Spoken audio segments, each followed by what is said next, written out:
ఔజు బిల్లాహి మినష్ షైత్వానిర్ రజీం. బిస్మిల్లాహిర్ రహ్మానిర్ రహీం.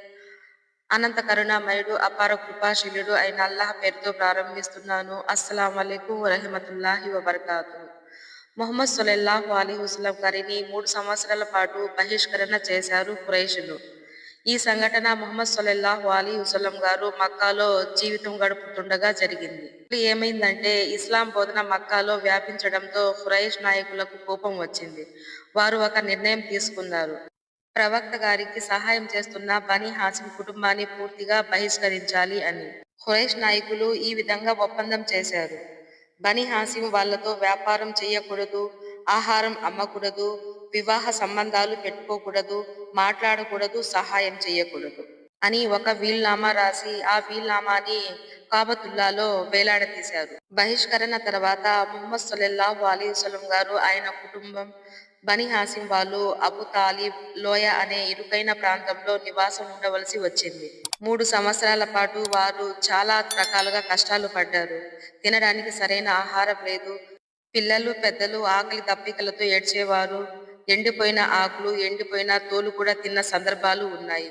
కొందరు దయగల వారు రహస్యంగా ఆహారాన్ని పంపించేవారు. నబీ సల్లల్లాహు అలైహి వసల్లం గారు మాత్రం సహనం, ఓర్పు, అల్లా పైన నమ్మకాన్ని వదల్లేదు. సుబ్హానల్లా. చివరికి ఈ బహిష్కరణ ఎలా ముగిసిందంటే, ఒకరోజు కాబాలో పెట్టిన ఒప్పంద పత్రాన్ని పురుగులు తినివేశాయి. అల్లాహ్ పేరు తప్ప మిగతా అన్ని మాటలు నశించిపోయాయి, అంటే చెరిగిపోయాయి. ఇది చూసిన కొంతమంది మక్కా పెద్దలు ఆశ్చర్యపోయారు. చివరకు బహిష్కరణ రద్దు చేశారు. తర్వాత ఏమైందంటే, బహిష్కరణ ముగిసిన కొద్ది కాలంలోనే అబూ తాలిబ్ గారు, అంటే ముహమ్మద్ సల్లల్లాహు అలైహి వసల్లం గారి బాబాయి గారు ఖదీజా రజియల్లాహు తాలా అన్హా గారు ఇద్దరూ మరణించారు. ఈ సంవత్సరం నబీ గారికి చాలా బాధాకరమైనది. ఈ సంవత్సరాన్ని విషాద సంవత్సరం అని కూడా పిలుస్తారు.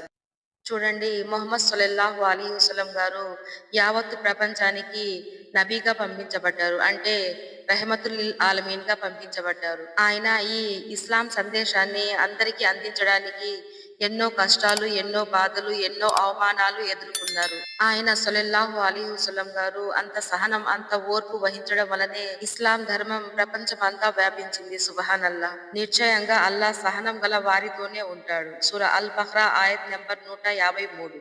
సహనం కలవారికి ప్రతిఫలం లెక్క లేకుండా ఇవ్వబడుతుంది. సూరా అజ్-జుమర్ ఆయత్ నెంబర్ 10. చూడండి, చాలా మంది ముస్లిమ్స్ పేరుకు మాత్రం ముస్లిమ్స్ గా ఉంటారు. వారికి ఖురాన్, నమాజ్ మరియు ప్రవక్త ఇవేమీ తెలియదు.